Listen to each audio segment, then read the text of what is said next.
Hi friends, ಈ ಒಂದು ನಮ್ಮ 2014ರಿಂದ 2025 ಈ ಒಂದು ಏನು SDFD ಎಕ್ಸಾಮ್ಗೆ ಸಂಬಂಧಿಸಿದಂತೆ ಪ್ರಶ್ನೆ ಪತ್ರಿಕೆ ಅನಾಲಿಸಿಸ್ ನಡೆದಿದೆ. ಅದರಲ್ಲಿ ಪಾರ್ಟ್ 3ನೇ ವಿಡಿಯೋ ನೋಡಿದ್ದು. ಪಾರ್ಟ್ 3 3ನೇ ವಿಡಿಯೋ ಆಗಿದೆ. ಇವತ್ತು ಪ್ರಮುಖ ಪ್ರಶ್ನೆಗಳ ಬಗ್ಗೆ ನೋಡೋಣ. ಹಾಗಾದರೆ ಬನ್ನಿ ನೋಡಿ. ಮೊದಲನೇ ಪ್ರಶ್ನೆ ಕನ್ನಡಕ್ಕೆ ಸಂಬಂಧಿಸಿದಂಥ ಪ್ರಶ್ನೆ ಆಗಿದೆ. ಇದು ನೋಡೋಣ ಬನ್ನಿ. ವ್ಯಾಘ್ರ ಈ ತತ್ಸಮ ಪದದ ಸರಿಯಾದ ತದ್ಭವ ರೂಪ ಯಾವುದು?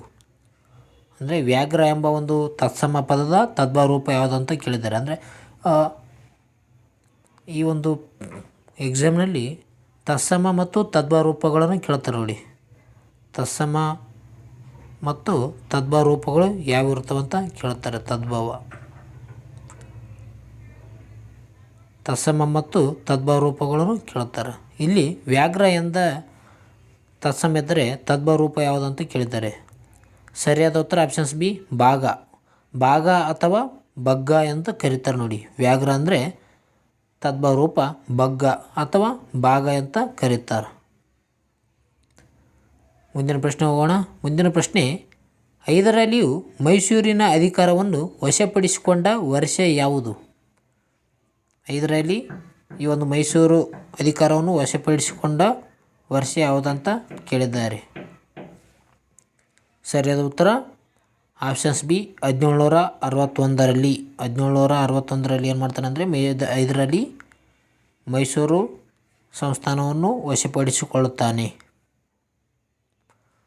ಅದೇ ರೀತಿಯಾಗಿ 1782ರಲ್ಲಿ ಈ ಒಂದು ಎರಡನೇ ಕರ್ನಾಟಿಕ್ ಯುದ್ಧದಲ್ಲಿ, ಮೈಸೂರು ಆಂಗ್ಲೋ ಯುದ್ಧದಲ್ಲಿ ಏನು ಮಾಡ್ತಾನೆ ಅಂದರೆ ಕೊಲೆ ಆಗುತ್ತಾನೆ ನೋಡ್ರಿ. ಯಾರು?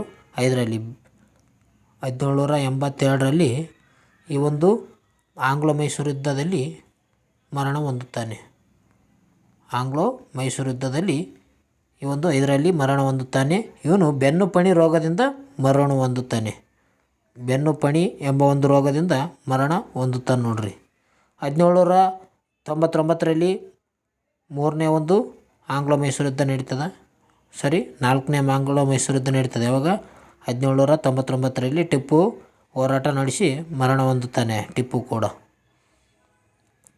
ಲಾರ್ಡ್ ವೆಲ್ಲೆಸ್ಲಿ ಇರ್ತಾನೆ ನೋಡ್ರಿ ಆವಾಗ 1799ರಲ್ಲಿ. ಕಂಪ್ಯೂಟರ್ ಮತ್ತು ಇಂಟರ್ನೆಟ್ ಜಗತ್ತಿನಲ್ಲಿ ಫೈರ್ವಾಲ್ ಮುಖ್ಯ ಕಾರ್ಯವೇನು? ಈ ಒಂದು ಫೈರ್ವಾಲ್ನ ಮುಖ್ಯ ಕಾರ್ಯವೇನು ಅಂತ ಕೇಳಿದ್ದಾರೆ. ಈ ಒಂದು ಕಂಪ್ಯೂಟರ್, ಇಂಟರ್ನೆಟ್ ಈ ಒಂದು ಜಗತ್ತಿನಲ್ಲಿ ಫೈರ್ವಾಲ್ ಅದರ ಒಂದು ಕರ್ತವ್ಯವೇನು ಅಂತ ಕೇಳಿದ್ದಾರೆ. ಆಪ್ಷನ್ಸ್ ಎ ಕೊಟ್ಟಿದ್ದಾರೆ, ಕಂಪ್ಯೂಟರ್ನ ವೇಗವನ್ನು ಹೆಚ್ಚಿಸುವುದು. ಆಪ್ಷನ್ಸ್ ಬಿ ಕೊಟ್ಟಿದ್ದಾರೆ, ಅನಧಿಕೃತ ಪ್ರವೇಶವನ್ನು ತಡೆಗಟ್ಟುವುದು. ಆಪ್ಷನ್ಸ್ ಸಿ ಕೊಟ್ಟಿದ್ದಾರೆ, ಡಿಲೀಟ್ ಆದ ಫೈಲ್ಗಳನ್ನು ಮರಳಿ ಪಡೆಯುವುದು. ಆಪ್ಷನ್ಸ್ ಡಿ ಕೊಟ್ಟಿದ್ದಾರೆ, ಕಂಪ್ಯೂಟರ್ ಬಿಸಿಯಾಗುವುದನ್ನು ತಪ್ಪಿಸುವುದಂತ ಕೊಟ್ಟಿದ್ದಾರೆ. ಇದಕ್ಕೆ ಸರಿಯಾದ ಉತ್ತರ ಆಪ್ಷನ್ಸ್ ಬಿ ನೋಡಿ. ಅನಧಿಕೃತ ಪ್ರವೇಶವನ್ನು ತಡೆಗಟ್ಟುವುದು ಈ ಒಂದು ಫೈರ್ವಾಲ್ನ ಮುಖ್ಯ ಕಾರ್ಯವಾಗಿರುತ್ತದೆ. ಯಾವುದೇ ಒಂದು ಪ್ರವೇಶವನ್ನು ತಡೆಗಟ್ಟುತ್ತದೆ ಇದು. ಯಾವುದು? ಫೈರ್ವಾಲ್. ಇದು ಆ ಒಂದು ಕೆಲಸ ಮಾಡ್ತದೆ ನೋಡಿ ಫೈರ್ವಾಲ್. ಮುಂದಿನ ಒಂದು ಪ್ರಶ್ನೆ ಹೋಗೋಣ. ಕಂಪ್ಯೂಟರ್ಗೆ ಸಂಬಂಧಿಸಿದಂಥ ಪ್ರಶ್ನೆ ಕೂಡ ಪ್ರಮುಖವಾಗಿರ್ತವೆ, ನೋಡ್ಕೊಳ್ಬೇಕು ನಾವು ಕಂಪ್ಯೂಟರ್ ಬಗ್ಗೆ ಕೂಡ. ಸ್ವಲ್ಪ ತನ್ನನ್ನು ತಾನೇ ನಕಲು ಮಾಡಿಕೊಂಡು ನೆಟ್ವರ್ಕ್ ಮೂಲಕ ಹರಡುವ ಮಾಲ್ವೇರನ್ನು ಏನೆಂದು ಕರೆಯುತ್ತಾರೆ? ಸೆಲ್ಫ್ ರೆಪ್ಲಿಕೇಟಿಂಗ್ ಅಂತ ಹೇಳ್ಬೋದು ನಾವು. ಇದು ಅಂದರೆ ತನ್ನನ್ನು ತಾನೇ ನಕಲು ಮಾಡಿಕೊಂಡಿಗೆಸಿಂದ ನೆಟ್ವರ್ಕ್ ಮೂಲಕ ಹರಡುವ ಮಾಲ್ವೇರನ್ನು ಏನೆಂದು ಕರೆಯುತ್ತಾರೆ ಅಂತ ಕೇಳಿದ್ದಾರೆ. ಆಪ್ಷನ್ಸ್ ಎ ಸ್ಪೈವಾರ್ ಅಂತ ಕೊಟ್ಟಿದ್ದಾರೆ. ಆಪ್ಷನ್ಸ್ ಬಿ ಟ್ರೋಜನ್ ಆರ್ಸ್ ಅಂತ ಕೊಟ್ಟಿದ್ದಾರೆ. ಆಪ್ಷನ್ಸ್ ಸಿ ವರ್ಮ್ ಅಂತ ಕೊಟ್ಟಿದ್ದಾರೆ. ಆಪ್ಷನ್ಸ್ ಡಿ ಐಡ್ವೇರ್ ಅಂತ ಕೊಟ್ಟಿದ್ದಾರೆ. ಇದಕ್ಕೆ ಸರಿಯಾದ ಉತ್ತರ ಆಪ್ಷನ್ ಸಿ ನೋಡಿ, ವರ್ಮ್. ತನ್ನನ್ನು ತಾನೇ ನಕಲು ಮಾಡಿಕೊಂಡಿಗೆಸಿಂದ ನೆಟ್ವರ್ಕ್ ಮೂಲಕ ಹರಡುವ ಒಂದು ಮಾಲ್ವೇರ್ ಆಗಿರುತ್ತದೆ. ಯಾವುದು? ವರ್ಮ್ ಎಂಬುದು. ಆಪ್ಷನ್ ಸಿ ಸರಿಯಾದ ಉತ್ತರವಾಗಿದೆ. ಮುಂದಿನ ಪ್ರಶ್ನೆ ನೋಡೋಣ. ಮುಂದಿನ ಪ್ರಶ್ನೆ, ಮೊದಲ ಬಾರಿಗೆ ಕಂಡುಬಂದ ಕಂಪ್ಯೂಟರ್ ವೈರಸ್ ಯಾವುದು? ಮೊಟ್ಟ ಮೊದಲ ಬಾರಿಗೆ ಕಂಡು ಬಂದಿರುವಂಥ ಕಂಪ್ಯೂಟರ್ ವೈರಸ್ ಯಾವುದು ಅಂತ ಕೇಳಿದ್ದಾರೆ ನೋಡಿ ಪ್ರಶ್ನೆ. ಕಂಪ್ಯೂಟರ್ನ ವೈರಸ್ ಯಾವುದು? ಇದಕ್ಕೆ ಸರಿಯಾದ ಉತ್ತರ ಆಪ್ಷನ್ಸ್ ಬಿ ನೋಡಿ, ಕ್ರೀಪರ್. ಕ್ರೀಪರ್ ಎಂಬುದು ಒಂದು ವೈರಸ್ ಆಗಿದೆ. ಇದು ಮೊದಲ ಬಾರಿಗೆ ಕಂಡುಬಂದ ವೈರಸ್ ಆಗಿರುತ್ತೆ ನೋಡಿ. ಕಂಪ್ಯೂಟರ್ನ ವೈರಸ್ ಯಾವುದು? ಕ್ರೀಪರ್ ಮೊದಲ ಬಾರಿಗೆ ಕಾಣಿಸಿಕೊಂಡದ್ದು. ಮುಂದಿನ ಪ್ರಶ್ನೆ ಹೋಗೋಣ. ಬಳಕೆದಾರರ ರಹಸ್ಯ ಮಾಹಿತಿಗಳನ್ನು ಕದಿಯಲು ನಕಲು ಇಮೇಲ್ ಅಥವಾ ವೆಬ್ಸೈಟ್ ಕಳಿಸುವ ಪ್ರಕ್ರಿಯೆಯನ್ನು ಏನೆಂದು ಕರೆಯುತ್ತಾರೆ? ಈ ಒಂದು ಒಬ್ಬ ವ್ಯಕ್ತಿಯಲ್ಲಿರುವಂಥ ಮಾಹಿತಿಗಳನ್ನು ಕದಿಬೇಕಪ್ಪ ಅಂದರೆ ಪಾಸ್ವರ್ಡ್ ಆಗಿರ್ಬೋದು, ಕ್ರೆಡಿಟ್ ಕಾರ್ಡ್ ವಿವರ ಆಗಿರ್ಬೋದು, ತನ್ನಲ್ಲಿರುವ ಒಂದು ವಿವರಗಳನ್ನು ನಕಲು ಮಾಡಿಕೊಂಡೇಶಿಂದ ವೆಬ್ಸೈಟ್ ಮೂಲಕ ಕಳಿಸುವ ಪ್ರಕ್ರಿಯೆಯನ್ನು ಏನೆಂದು ಕರೆಯುತ್ತಾರೆ ಅಂತ ಕೇಳಿದ್ದಾರೆ. ಈ ಒಂದು ಪ್ರಶ್ನೆ ಭಾಳ ಇಂಪಾರ್ಟೆಂಟ್ ಆದ ಪ್ರಶ್ನೆ ಆಗಿದೆ ನೋಡಿ. ಅಂದರೆ ಒಬ್ಬ ವ್ಯಕ್ತಿ ತನ್ನಲ್ಲಿರೋ ಮಾಹಿತಿಯನ್ನು ಬೇರೆ ವ್ಯಕ್ತಿ ಕದಿಬೇಕಂತ ಇಮೇಲ್ ಅಥವಾ ವೆಬ್ಸೈಟ್ನಲ್ಲಿ ಒಂದು ಬ್ಲ್ಯಾಕ್ ಮೇಲ್ ಮಾಡ್ತಾನೆ. ಈ ರೀತಿಯಾಗಿ ಮಾಡಿಗೆಸಿಂದ ಆ ಇಮೇಲನ್ನು ಕದಿಯಲು ಪ್ರಯತ್ನ ಪಡ್ತಾನೆ. ಇದಕ್ಕೆ ಏನೆಂದು ಕರೆಯುತ್ತಾರೆ ಅಂತ ಕೇಳಿದ್ದಾರೆ. ನಾವೆಲ್ಲ ತಿಳ್ಕೊತೀವಿ, ನಮ್ಮಲ್ಲಿರುವ ಒಂದು ಏನು ಪಾಸ್ವರ್ಡ್ ಆಗಿರ್ಬೋದು ಅಥವಾ ಕ್ರೆಡಿಟ್ ಕಾರ್ಡ್ ವಿವರ ಆಗಿರ್ಬೋದು, ಬ್ಯಾಂಕ್ ಎಲ್ಲ ನಕಲಿ ವಿವರವನ್ನು ಕದ್ರೆ ಅವರಿಗೆಲ್ಲ ನಾವು ಹ್ಯಾಕಿಂಗ್ ಮಾಡ್ತಿದ್ದಾನೆ, ಹ್ಯಾಕಿಂಗ್ ಆಗಿರ್ಬೋದು ಅಂತ ಹ್ಯಾಕಿಂಗ್ ಆಪ್ಷನ್ಸ್ ಹಾಕಿ ಬರ್ತವೆ ಇಲ್ಲಿ. ಆದರೂ ಇದು ಸರಿಯಾದ ಉತ್ತರವಲ್ಲ. ಇದಕ್ಕೆ ಸರಿಯಾದ ಉತ್ತರ ಆಪ್ಷನ್ಸ್ ಬಿ ನೋಡಿ, ಫಿಶಿಂಗ್ ಅಂತ ಕರೀತಾರೆ. ಏನಂತ ಕರೆಯುತ್ತಾರೆ? ಫಿಶಿಂಗ್ ಎಂದು ಕರೀತಿರ್ತಾರೆ ಅವರಿಗೆ. ಈ ರೀತಿಯಾಗಿ ನಮ್ಮ ಒಂದು ಪಾಸ್ವರ್ಡ್ ಆಗಿರ್ಬೋದು, ಕ್ರೆಡಿಟ್ ಕಾರ್ಡ್ ವಿವರಗಳಾಗಿರ್ಬೋದು, ಈ ಒಂದು ಕದಿಬೇಕನ್ನುವ ವ್ಯಕ್ತಿ ತನ್ನ ಇಮೇಲ್ ವೆಬ್ಸೈಟ್ ಮೂಲಕ ಕಳಿಸ್ತಾನೆ ಪ್ರಕ್ರಿಯೆಗಳನ್ನು. ಇವುಗಳನ್ನು ಫಿಶಿಂಗ್ ಅಂತ ಕರೀತಾರೆ. ಎಲ್ಲರೂ ಸಹಜವಾಗಿ ಹ್ಯಾಕಿಂಗ್ ಆಪ್ಷನ್ಸ್ಗೆ ಹಾಕ್ತಾರೆ ನೋಡಿ. ಇಲ್ಲಿ ನಾವು ಎಚ್ಚರಿಕೆಯಿಂದ ಫಿಶಿಂಗ್ ಹಾಕಬೇಕಾಗುತ್ತೆ ನೋಡಿ. ಫಿಶಿಂಗ್ ಸರಿಯಾದ ಉತ್ತರವಾಗಿದೆ. ಅದೇ ರೀತಿಯಾಗಿ ಸ್ಪ್ಯಾಮಿಂಗ್ ಅಂತ ಕೂಡ ಕೊಟ್ಟಿದ್ದಾರೆ. ಇಲ್ಲಿ ಬ್ರೌಸಿಂಗ್ ಅಂತ ಕೊಟ್ಟಿದ್ದಾರೆ. ಯಾವ ಆಗೋದಿಲ್ಲ ನೋಡಿ. ಇದಕ್ಕೆ ಸರಿಯಾದ ಉತ್ತರ ಫಿಶಿಂಗ್ ಆಗಿದೆ. ಮುಂದಿನ ಒಂದು ಪ್ರಶ್ನೆ, ಡೇಟಾವನ್ನು ಲಾಕ್ ಮಾಡಿ ಅದನ್ನು ಬಿಡುಗಡೆ ಮಾಡಲು ಹಣದ ಬೇಡಿಕೆ ಇಡುವ ಸಾಫ್ಟ್ವೇರ್ ಅಥವಾ ದಾಳಿಯನ್ನು ಏನೆಂದು ಕರೆಯುತ್ತಾರೆ? ಒಬ್ಬ ವ್ಯಕ್ತಿ ಇರ್ತಾನೆ. ಆ ವ್ಯಕ್ತಿ ನಮ್ಮಲ್ಲಿರುವಂಥ ಎಲ್ಲ ಒಂದು ಅಕೌಂಟನ್ನು ಕದ್ದುಗೆಸಿಂದ ಲಾಕ್ ಮಾಡಿಬಿಟ್ಟಿರ್ತಾನೆ. ಆ ಲಾಕಾದ ಈ ಕಂಪ್ಯೂಟರ್ ಅಂತ ತಿಳ್ಕೊಳ್ಳಿ, ಲಾಕ್ ಆಗಿರ್ತದೆ. ಆ ಲಾಕ್ ಆದಂಥ ಸಂದರ್ಭದಲ್ಲಿ ನಮ್ಮ ಬಳಿ ನಮಗೆ ಹಣದ ಬೇಡಿಕೆ ಇಡ್ತಾನೆ. ಹಣ ಕೊಡ್ರಿ, ನಾವು ನಿಮಗೆ ನಿಮ್ಮ ಒಂದು ಲಾಕ್ ಮಾಡಿರ್ತೀವಲ್ಲ ಆ ಒಂದು ನಿಮ್ಮ ಅಕೌಂಟ್ನ ನಾವು ವಾಪಸ್ ಕೊಡ್ತೀವಿ ಅಂತ ಹೇಳ್ತಾನೆ. ಇಂಥ ಒಂದು ದಾಳಿಯನ್ನು ಏನೆಂದು ಕರೆಯುತ್ತಾರೆ ಅಂತ ಕೇಳಿದ್ದಾರೆ ಇಲ್ಲಿ. ಯಾವುದು? ಈ ಒಂದು ದಾಳಿಯನ್ನು ಏನೆಂದು ಕರೆಯುತ್ತಾರೆ ಅಂತ ಕೇಳಿದ್ದಾರೆ. ಇದಕ್ಕೆ ಸರಿಯಾದ ಉತ್ತರ ಆಪ್ಷನ್ಸ್ ಬಿ ನೋಡಿ, ರಾನ್ಸಮ್ ವೇರ್ ಅಂತ ಕರೆಯುತ್ತಾರೆ. ಅಂದರೆ ಒಬ್ಬ ವ್ಯಕ್ತಿ ನಮ್ಮಲ್ಲಿರುವ ಅಕೌಂಟನ್ನು ಲಾಕ್ ಮಾಡಿಗೆಸಿಂದ ನಮಗೆ ಏನಪ್ಪ ಅಂತಂದರೆ ಹಣದ ಬೇಡಿಕೆ ಇಡ್ತಾನೆ. ಈ ಒಂದು ಹಣದ ಬೇಡಿಕೆ ಅಥವಾ ದಾಳಿಯನ್ನು ಏನೆಂದು ಕರೀತಾರೆ ಅಂದರೆ ರಾನ್ಸಮ್ವೇರ್ ಅಂತ ಕರೀತಾರೆ. ರಾನ್ಸಮ್ವೇರ್ ಅಂತ ಕರೀತಾರೆ ನೋಡಿ. ಜೊತೆಗೆ ಡಿಜಿಟಲ್ ಕರೆನ್ಸಿ ಕೇಳ್ತಾನೆ ನಮಗೆ, ಅಂದರೆ ಕ್ರಿಪ್ಟೋ ಕರೆನ್ಸಿಯನ್ನು ಕೇಳ್ತಾನೆ ನೋಡಿ. ಕ್ರಿಪ್ಟೋ ಕರೆನ್ಸಿ ಈ ಡಿಜಿಟಲ್ ಕಾಯಿನ್ ಆಗಿದೆ ನೋಡಿದು. ಮುಂದಿನ ಒಂದು ಪ್ರಶ್ನೆ ಹೋಗೋಣ. ಮುಂದಿನ ಒಂದು ಪ್ರಶ್ನೆ, 1907ರ ಕಾಂಗ್ರೆಸ್ ಸೂರತ್ ಅಧಿವೇಶನದಲ್ಲಿ ಕಾಂಗ್ರೆಸ್ ಇಬ್ಬಾಗವಾಗಲು ಈ ಕೆಳಗಿನ ಯಾವ ಕಾರಣವು ಪ್ರಮುಖವಾಗಿತ್ತು? ಸೂರತ್ ಸ್ಪ್ಲಿಟ್ ಅಂತ ಕರೀತಾರೆ. 1907ರಲ್ಲಿ ಸೂರತ್ ಒಡಕು ಆಗುತ್ತದೆ. ಇದು ಒಡಕಾಗಲು ಪ್ರಮುಖ ಕಾರಣ ಏನಂತ ಕೇಳಿದ್ದಾರೆ ನೋಡಿ. ಇಲ್ಲಿ ಮೊದಲನೇ ಒಂದು ಆಪ್ಷನ್ಸ್ನಲ್ಲಿ ಕೊಟ್ಟಿದ್ದಾರೆ, ಮುಸ್ಲಿಂ ಲೀಗ್ನ ಸ್ಥಾಪನೆಯನ್ನು ಕಾಂಗ್ರೆಸ್ ವಿರೋಧಿಸಿದ್ದು ಇದಕ್ಕೆ ಕಾರಣ ಆಗಿದೆ ಅಂತ ಕೊಟ್ಟಿದ್ದಾರೆ. ಆಪ್ಷನ್ಸ್ ಬಿ, ಬ್ರಿಟಿಷರೊಂದಿಗೆ ಸಂಪೂರ್ಣ ಸಹಕಾರ ನೀಡಲು ಮಂದಗಾಮಿಗಳು ನಿರ್ದೇಶಿಸಿದ್ದು ಈ ಒಂದು ಸೂರತ್ ಒಡಕಿಗೆ ಕಾರಣವಾಗಿದ್ದೆ ಅಂತ ಕೊಟ್ಟಿದ್ದಾರೆ. ಆಪ್ಷನ್ ಸಿ, ಅಧಿವೇಶನದ ಅಧ್ಯಕ್ಷತೆ ಆಯ್ಕೆ ಮತ್ತು ಸ್ವದೇಶಿ ಚಳವಳಿಯ ವ್ಯಾಪ್ತಿಯ ಕುರಿತು ಉಂಟಾದ ಭಿನ್ನಾಭಿಪ್ರಾಯಕ್ಕೆ ಕಾರಣವಾಗಿದೆ ಅಂತ ಕೊಟ್ಟಿದ್ದಾರೆ.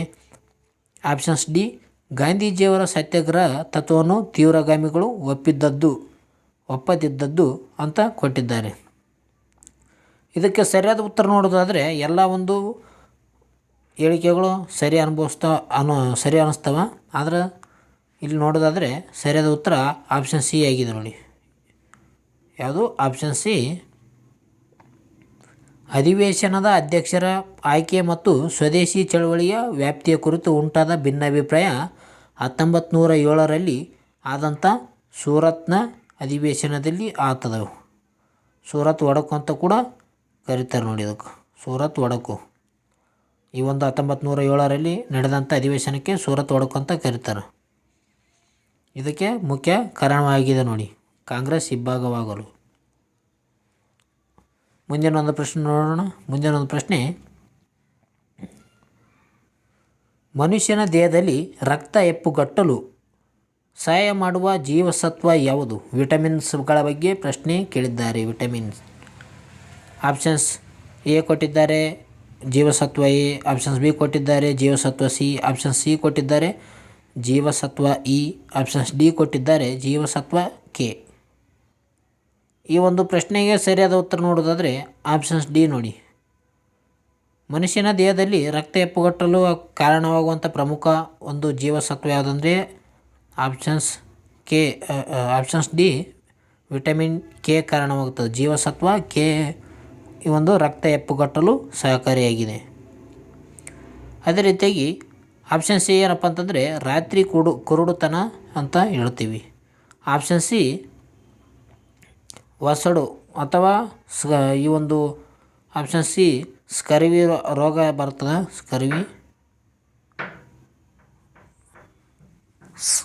ವಸಡುಗಳು ಸೀಳಿಕೆ ವಸಡು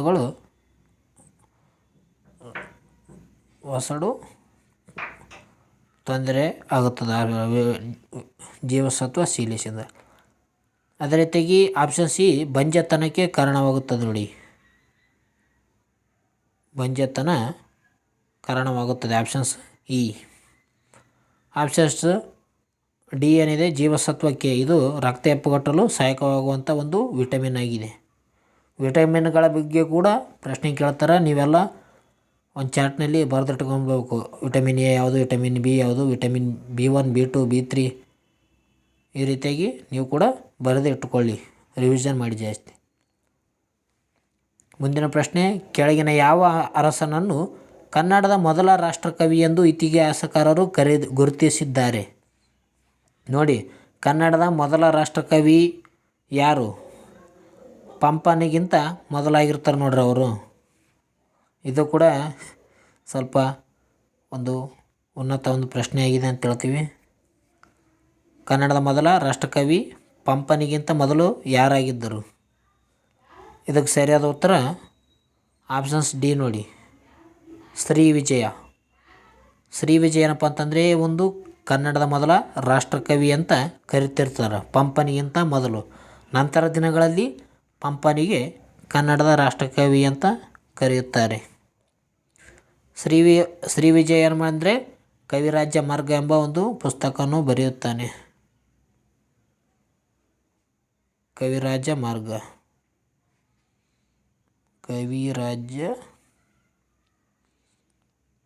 ಮಾರ್ಗ ಎಂಬ ಒಂದು ಪುಸ್ತಕವನ್ನು ಬರೀತಾನೆ ನೋಡಿ. ಯಾರು? ಶ್ರೀ ವಿಜಯ.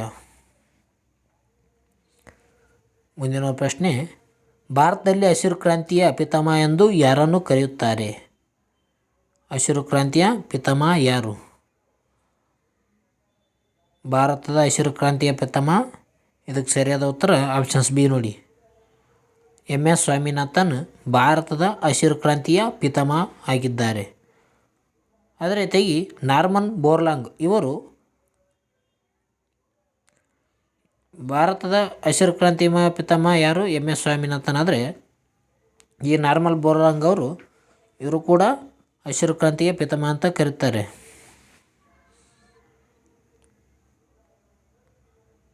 ಪ್ರಪಂಚದ ಹಸಿರು ಕ್ರಾಂತಿಯ ಪಿತಾಮಹ ನಾರ್ಮನ್ ಬೋರ್ಲಾಂಗ್ ಅಂತ ಹೇಳ್ಬೋದು ನಾವು. ಮುಂದೆ ನೋಡೋಣ. ಮುಂದೆ ವರ್ಗೀಸ್ ಕುರಿಯನ್ಗೆ ಸಂಬಂಧಿಸಿದಂತೆ ಇವರು ಹಾಲಿನ ಉತ್ಪಾದನೆಗೆ ಸಹಕಾರಿಯಾದ ಹಾಲು ಮಿಲ್ಕ್ ಮ್ಯಾನ್ ಅಂತ ಯಾರಿಗೆ ಕರೀತಾರೆ? ವರ್ಗೀಸ್ ಕುರಿಯನ್ ಅವರಿಗೆ ಮಿಲ್ಕ್ ಮ್ಯಾನ್ ಎಂದು ಕರೀತಾರೆ ನೋಡಿ. ಮುಂದಿನ ಪ್ರಶ್ನೆ ಹೋಗೋಣ. ಮುಂದಿನ ಪ್ರಶ್ನೆ, ರಾಜ್ಯಪಾಲರ ಅಧಿಕಾರಾವಧಿ ಎಷ್ಟು ವರ್ಷಗಳು ಇರುತ್ತವೆ? ರಾಜ್ಯಪಾಲರ ಅಧಿಕಾರಾವಧಿ ಎಷ್ಟು ಅಂತ ಕೊಟ್ಟಿದ್ದಾರೆ.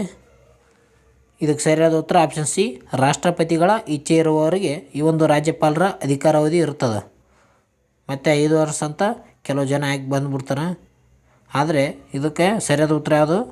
ರಾಷ್ಟ್ರಪತಿಯವರ ಇಚ್ಛೆ ಇರೋ ತನಕ ಈ ಒಂದು ರಾಜ್ಯಪಾಲರ ಅಧಿಕಾರಾವಧಿ ಹೊಂದಿರುತ್ತಾರೆ. ಮುಂದಿನ ಒಂದು ಪ್ರಶ್ನೆ, ಕರ್ನಾಟಕದ ಅತಿ ಎತ್ತರದ ಶಿಖರದ ಮುಳ್ಳಯ್ಯನಗಿರಿಯು ಯಾವ ಪರ್ವತ ಶ್ರೇಣಿಗೆ ಸೇರಿದೆ? ನೋಡಿ, ಕರ್ನಾಟಕದ ಅತಿ ದೊಡ್ಡ ಶಿಖರ ಯಾವುದಂದರೆ ನಾವು ಹೇಳ್ಬೋದು ಮುಳ್ಳಯ್ಯನಗಿರಿಯಪ್ಪ ಅಂತ. ಮುಳ್ಳಯ್ಯನಗಿರಿ ಅಂತ ಹೇಳ್ತೀವಿ ನಾವು. ಕರ್ನಾಟಕದ ಅತಿ ಎತ್ತರದ ಶಿಖರ ಅಂದರೆ ಮುಳ್ಳಯ್ಯನಗಿರಿ.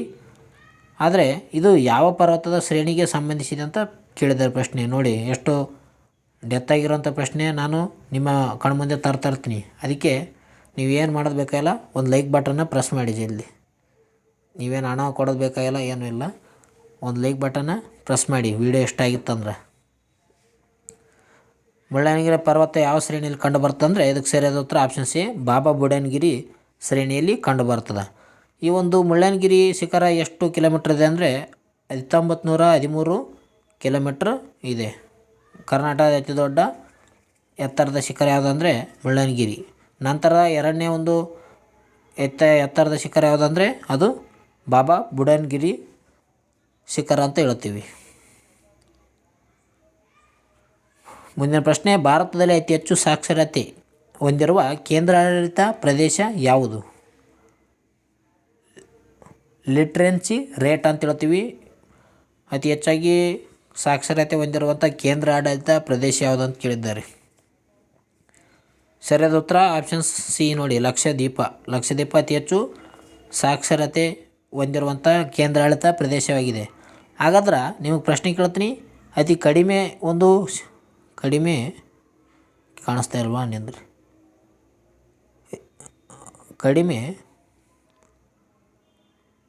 ಕಡಿಮೆ ಸಾಕ್ಷರತೆ ಹೊಂದಿರುವಂಥ ಕೇಂದ್ರಾಡಳಿತ ಪ್ರದೇಶ ಯಾವುದಂತ ಕಮೆಂಟ್ ಮೂಲಕ ತಿಳಿಸಿ. ಕಡಿಮೆ ಸಾಕ್ಷರತೆ ಹೊಂದಿರುವಂಥ ಕೇಂದ್ರಾಡಳಿತ ಪ್ರದೇಶ ಯಾವುದಂತ ಕಮೆಂಟ್ ಆನ್ಸರ್. ಕೆಲವು ಜನ ಮಾತ್ರ ಕಮೆಂಟ್ ಮಾಡಿದ್ದಾರೆ, ನೀವು ಕೂಡ ಕಮೆಂಟ್ ಮಾಡಿ. ಸ್ವಲ್ಪ ಹೋಮ್ವರ್ಕ್ನ ಸರಿಯಾದ ರೀತಿಯಲ್ಲಿ ನೀವು ಮಾಡಬೇಕು. ಮುಂದಿನ ಒಂದು ಪ್ರಶ್ನೆ ಹೋಗೋಣ. ಮುಂದಿನ ಒಂದು ಪ್ರಶ್ನೆ, ಓಝೋನ್ ಪದರವು ವಾಯುಮಂಡಲದ ಯಾವ ಭಾಗದಲ್ಲಿ ಕಂಡುಬರುತ್ತದೆ? Ozone layer. ಇದರ ಕೂಡ ಪ್ರಶ್ನೆ ಆಗ್ತದೆ ನೋಡ್ರಿ. ಇದು ಕೂಡ ನಿಮಗೆಲ್ಲರಿಗೂ ಗೊತ್ತಿರುವ ಹಾಗೆ ಆಪ್ಷನ್ಸ್ ಬಿನಲ್ಲಿ ಕಂಡುಬರ್ತದೆ ನೋಡ್ರಿ. ಸ್ಟ್ಯಾಟೋಸ್ಪಿಯರ್ನಲ್ಲಿ ಕಂಡುಬರ್ತದೆ. ಕನ್ನಡದಲ್ಲಿ ಕೂಡ ಕೊಟ್ಟಿರ್ತಾರೆ, ಇಂಗ್ಲೀಷ್ನಲ್ಲಿ ಸ್ಟ್ಯಾಟೋಸ್ಪಿಯರ್ ಕೊಟ್ಟಿರ್ತಾರೆ, ಕನ್ನಡದಲ್ಲಿ ಸಮತಾಪಿ ಮಂಡಲ ಅಂತ ಕರೆಯುತ್ತಾರೆ.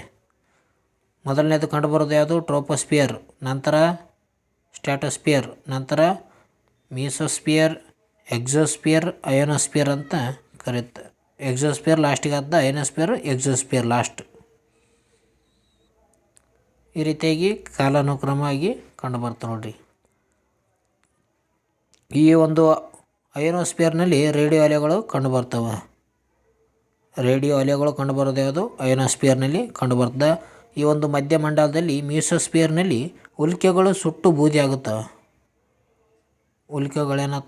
ಸುಟ್ಟು ಬೂದಿಯಾಗುತ್ತವೆ. ಇದೊಂದು ಅತಿ ತಂಪಾದ ಒಂದು ಪ್ರದೇಶ ಅಂತ ಹೇಳ್ತೀವಿ. ಯಾವುದು? ಮೀಸೋಸ್ಪಿಯರ್ ತಂಪಾಗಿರ್ತದೆ. ಉಲ್ಕೆ ಅಲ್ಲಿ ಬಂದ ತಕ್ಷಣ ಅದು ತಣ್ಣಗಾಗಿ ಅಲ್ಲೇ ಮೀಸೋಸ್ಪಿಯರ್ನಲ್ಲೇ ತಣ್ಣಗಾಗಿ ಸುಟ್ಟು ಹೋಗ್ತದೆ ಅಲ್ಲಿ. ಸ್ಟ್ಯಾಟೋಸ್ಪಿಯರ್ನಲ್ಲಿ ಓಝೋನ್ ಕಂಡುಬರ್ತದೆ, O3 ಕರಿತೀವಿ ನಾವು. ಟ್ರೋಪೋಸ್ಪಿಯರ್ನಲ್ಲಿ ಮೋಡ ಕಂಡುಬರ್ತದೆ ನೋಡ್ರಿ. ಮೋಡ, ಮಿಂಚು, ಗುಡುಗು ಈ ರೀತಿ ಕಂಡುಬರ್ತದೆ. ಮುಂದಿನ ಪ್ರಶ್ನೆ ನೋಡೋಣ. ಮುಂದಿನ ಪ್ರಶ್ನೆ, ಸಂವಿಧಾನದ 73ನೇ ತಿದ್ದುಪಡಿಯು 1992ರಲ್ಲಿ ಮಾಡಲಾಗ್ತದೆ. ಇದು ಯಾವುದಕ್ಕೆ ಸಂಬಂಧಿಸಿದ ಅಂತ ಕೇಳ್ಯಾರ. ನಗರಸಭೆ, ಪಂಚಾಯತ್ ರಾಜ್, ಪಕ್ಷಾಂತರ ವಿರೋಧಿ ಕಾಯ್ದೆ, ಮತದಾನದ ವಯಸ್ಸನ್ನು 21ರಿಂದ 18ಕ್ಕೆ ಇಳಿಸುವುದು. ಯಾವುದಕ್ಕೆ ಸಂಬಂಧಿಸಿದೆ 73ನೇ ಒಂದು ತಿದ್ದುಪಡಿ? ನಿಮಗೆಲ್ಲರಿಗೂ ಗೊತ್ತಿರೋ ಹಾಗೆ ಅಥವಾ ಇನ್ನೂ ಯಾರಿಗೆ ಗೊತ್ತಾಗಿಲ್ಲೋ ತಿಳ್ಕೊರಿ ಅವರು. ಇದಕ್ಕೆ ಸರಿಯಾದ ಉತ್ತರ ಆಪ್ಷನ್ಸ್ ಸಿ ನೋಡಿ, ಪಕ್ಷಾಂತರ ವಿರೋಧಿ. ಇಲ್ಲೇ ಇದೆ ಮಿಸ್ಟೇಕ್. ಆಪ್ಷನ್ಸ್ ಬಿ ಸರಿಯಾದ ಉತ್ತರ. ಪಂಚಾಯತ್ ರಾಜ್ ಸಂಸ್ಥೆಗಳಿಗೆ ಸಂಬಂಧಿಸಿದೆ. 73ನೇ ಒಂದು ತಿದ್ದುಪಡಿ 1992ರಲ್ಲಿ ಮಾಡ್ತಾರೆ. ಇದು ಪಂಚಾಯತ್ ರಾಜ್ಗೆ ಸಂಬಂಧಿಸಿದೆ. ಪಕ್ಷಾಂತರನೇ ಅಂತಲೇ ಬರುತ್ತೆ, ಯಾಕೆ ಬಾಯಲ್ಲಿ ಪಕ್ಷಾಂತರ ವಿರೋಧಿ ಕಾಯ್ದೆ. ಇದಕ್ಕೆ ಯಾವುದಕ್ಕೆ ಸಂಬಂಧಿಸಿದಪ್ಪ ಅಂತಂದ್ರೆ ಇದು 10ನೇ ಅನುಸೂಚಿಯಲ್ಲಿ ಕಂಡುಬರ್ತದೆ. 10ನೇ ಅನುಸೂಚಿಯಲ್ಲಿ ಕಂಡುಬರುತ್ತದೆ. ಯಾವುದು ಪಕ್ಷಾಂತರ ವಿರೋಧಿ ಕಾಯ್ದೆ.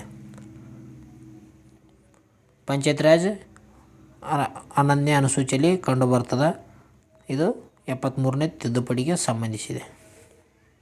ಮತದಾನ ವಯಸ್ಸನ್ನು 21ರಿಂದ 18ಕ್ಕೆ ಇಳಿಸುವುದು. ಇದೇನಪ್ಪ ಅಂತಂದರೆ 61ನೇ ತಿದ್ದುಪಡಿ. 61ನೇ ತಿದ್ದುಪಡಿಗೆ ಸಂಬಂಧಿಸಿದೆ ನೋಡಿ. ಮತದಾನ ವಯಸ್ಸನ್ನು 21ರಿಂದ 18ಕ್ಕೆ ಇಳಿಸ್ತಾರೆ. ಯಾರು? ರಾಜೀವ್ ಗಾಂಧಿ ಅವರು ಇಳಿಸ್ತಾರೆ. ಹಾಗಾದರೆ ಇವರು ಯಾವ ವರ್ಷ ಯಾವುದಂತ ಹೇಳ್ರಿ ನೀವು. ಯಾವ ವರ್ಷದಲ್ಲಿ ಮತದಾನದ ವಯಸ್ಸನ್ನು 18 ವರ್ಷಕ್ಕೆ ಇಳಿಸಲಾಯಿತು? ವರ್ಷ ಕಮೆಂಟ್ ಅದ ಇಯರ್. ವರ್ಷ ಯಾವುದಂತ ಹೇಳ್ರಿ ನೀವು.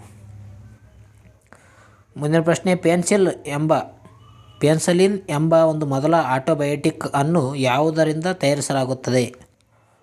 ಪೆನ್ಸಿಲಿನ್ ಎಂಬ ಒಂದು ಆಂಟಿಬಯೋಟಿಕ್ ಅನ್ನು ಯಾವುದರಿಂದ ತಯಾರಿ ಮಾಡಲಾಗುತ್ತದೆ ಅಂತ ಕೇಳಿದ್ದಾರೆ. ಇದಕ್ಕೆ ಸರಿಯಾದ ಉತ್ತರ ಆಪ್ಷನ್ ಸಿ ನೋಡಿ, ಶಿಲೀಂಧ್ರ ಫಂಗೈ ಅಂತ ಕರಿತೀವಿ. ಇದರಿಂದ ಒಂದು ಪೆನ್ಸಿಲಿನ್ ಎಂಬ ಒಂದು ಆಂಟಿಬಯೋಟಿಕ್ ಅನ್ನು ಕಂಡುಹಿಡ್ತಾರೆ. ಶಿಲೀಂಧ್ರ ಇದು ಕಂಡು ಬರ್ತದೆ, ಇದರಿಂದ ತಯಾರಿಸಲಾಗುತ್ತದೆ. ಈ ಒಂದು ಪೆನ್ಸಿಲಿನನ್ನು ಕಂಡುಹಿಡಿದವರು ಯಾರಪ್ಪ ಅಂತಂದರೆ ಅಲೆಕ್ಸಾಂಡರ್ ಫ್ಲೆಮಿಂಗ್ ಅಂತ ಹೇಳ್ತೀವಿ. ಅಲೆಕ್ಸಾಂಡರ್ ಫ್ಲೆಮಿಂಗ್ ಅಂತ ಕರಿತೇವೆ. ಅವರು ಈ ಒಂದು ಪೆನ್ಸಿಲಿನ್ ಕಂಡುಹಿಡ್ತಾರೆ. ಈ ಒಂದು ಪೆನ್ಸಿಲಿನಿಯಂ ಆಟೋಂಟಾ ಎಂಬ ಹೆಸರು ಇಡ್ತಾರೆ ಇದಕ್ಕೆ. ಪೆನ್ಸಿಲಿನ್ ಆಟೋಂಟಮ್ ಎಂಬ ಒಂದು ಹೆಸರನ್ನು ಇಡ್ತಾರೆ ಇದಕ್ಕೆ. ಇದು ಶಿಲೀಂಧ್ರ ಫಂಗೈನಿಂದ ತಯಾರಿ ಮಾಡ್ತಾರೆ ನೋಡಿ. ಮುಂದಿನ ಪ್ರಶ್ನೆ, ಭಾರತದಲ್ಲಿ ಹಣಕಾಸು ವರ್ಷ ಯಾವಾಗ ಆರಂಭವಾಗಿ ಯಾವಾಗ ಮುಕ್ತವಾಗುತ್ತದೆ? ಭಾರತದ ಹಣಕಾಸು ವರ್ಷ ಯಾವಾಗ ಆರಂಭವಾಗಿ ಯಾವಾಗ ಮುಕ್ತವಾಗುತ್ತದೆ ಅಂತ ಕೊಟ್ಟಿದ್ದಾರೆ ಪ್ರಶ್ನೆ. ಈ ಪ್ರಶ್ನೆಗೆ ಕಮೆಂಟ್ ಮೂಲಕ ತಿಳಿಸ್ತಾರ ಉತ್ತರ? ಓಕೆ, ಕಮೆಂಟ್ ಮೂಲಕ ಈ ಒಂದು ಪ್ರಶ್ನೆಗೆ ಉತ್ತರವನ್ನು ತಿಳಿಸಿ. ಇದು ಕೂಡ ಭಾಳ ಇಂಪಾರ್ಟೆಂಟ್ ಆದ ಪ್ರಶ್ನೆ ಆಗಿದೆ. ಹಣಕಾಸು ವರ್ಷ ಎಂದು ಯಾವಾಗ ಕರೀತಾರೆ ಅಥವಾ ಯಾವಾಗ ಆರಂಭವಾಗಿ ಯಾವಾಗ ಮುಕ್ತವಾಗ್ತದೆ ಅಂತ ಕೇಳಿದ್ದಾರೆ ಪ್ರಶ್ನೆ. Comment the answer. Kyoto protocol ಒಪ್ಪಂದದ ಮುಖ್ಯ ಉದ್ದೇಶವೇನು? ಈ ಒಂದು ಕ್ಯೋಟೋ ಪ್ರೋಟೋಕಾಲ್ನ ಮುಖ್ಯ ಉದ್ದೇಶ ಏನಂತ ಕೇಳಿದ್ದಾರೆ. ಇದಕ್ಕೆ ಸರಿಯಾದ ಉತ್ತರ ಆಪ್ಷನ್ಸ್ ಬಿ, ಜಾಗತಿಕ ತಾಪಮಾನ ಏರಿಕೆ ಗ್ಲೋಬಲ್ ವಾರ್ಮಿಂಗ್ ತಡೆಗಟ್ಟುವುದು ಈ ಒಂದು ಕ್ಯೋಟೋ ಪ್ರೋಟೋಕಾಲ್ನ ಮುಖ್ಯ ಉದ್ದೇಶವಾಗಿರ್ತದೆ ನೋಡ್ರಿ. ಅದೇ ರೀತಿಯಾಗಿ ಇವತ್ತಿನ ಒಂದು ಕೊನೆಯ ಪ್ರಶ್ನೆ ಕನ್ನಡ ಪ್ರಶ್ನೆ ಆಗಿದೆ ನೋಡಿ. ಇವತ್ತಿನ ಒಂದು ಕೊನೆಯ ಪ್ರಶ್ನೆ ಯಾವುದು? ಕನ್ನಡ ಪ್ರಶ್ನೆ ಆಗಿದೆ. ಮಳೆಗಾಲ ಈ ಪದವು ಯಾವ ಸಂಧಿಗೆ ಉದಾಹರಣೆಯಾಗಿದೆ ನೋಡಿ. ಆಯಿತಾ? ಇದು ಕೂಡ ಕಮೆಂಟ್ ಮಾಡಿ ನೀವೇ. ಕಮೆಂಟ್ ಮಳೆಗಾಲ ಯಾವ ಸಂಧಿಗೆ ಸಂಬಂಧಿಸಿದೆ ಅಂತ ಕಮೆಂಟ್ ಮಾಡಿ. ಅದೇ ರೀತಿಯಾಗಿ ಇಲ್ಲಿವರೆಗೂ ನಿಮ್ಮ ಸ್ಕೋರ್ ಎಷ್ಟಾಗಿದೆ ಅಂತ ಕಮೆಂಟ್ ಮಾಡಿ. ನಿಮ್ಮ ಸ್ಕೋರ್ ಎಷ್ಟಾಗಿದೆ ಅಂತ ಕಮೆಂಟ್ ಮಾಡಿ. ಆಯಿತಾ? ಜೊತೆಗೆ ನೀವೇನಾದರೂ ನಮ್ಮ ಚಾನಲ್ಗೆ ಹೊಸಬರಾಗಿದ್ದರೆ ಬೇಗನೆ ಒಂದು ಸಬ್ಸ್ಕ್ರೈಬ್ ಮಾಡಿ, ಲೈಕ್ ಮಾಡಿ, ಶೇರ್ ಮಾಡಿ. ನಿಮ್ಮ ಸ್ಕೋರ್ ತಿಳಿಸಿ. ವಿಡಿಯೋ ಯಾವ ರೀತಿಯಾಗಿದೆ ಅದಕ್ಕೂ ಕೂಡ ಒಂದು ಮೆಚ್ಚುಗೆ ಇರಲಿ. ಕಮೆಂಟ್ ಮಾಡಿ. ವಿಡಿಯೋ ಚೆನ್ನಾಗಿ ಬಂದಿದೆ ಅಂದರೆ ಸೂಪರ್ ಅಂತ ಕಮೆಂಟ್ ಹಾಕಿ. ಜೊತೆಗೆ ಈ ಒಂದು ಕೊನೆ ಪ್ರಶ್ನೆ ಮಳೆಗಾಲದ ಪ್ರಶ್ನೆಗೆ ಕಮೆಂಟ್ ಮಾಡೋದು ಮರೆಯೋಕ್ಕೆ ಹೋಗಬೇಡಿ. ಇದೇ ರೀತಿಯಾಗಿ ಮುಂದಿನ ಒಂದು ವಿಡಿಯೋದಲ್ಲಿ ಸಿಗೋಣ. ಇಲ್ಲಿಗೆ ಈ ವಿಡಿಯೋನ ಮುಕ್ತಾಯ ಮಾಡೋಣ ಫ್ರೆಂಡ್ಸ್. ಎಲ್ಲರಿಗೂ ಟೇಕ್ ಕೇರ್, ಚೆನ್ನಾಗಿ ಓದ್ಕೊಳ್ಳಿ.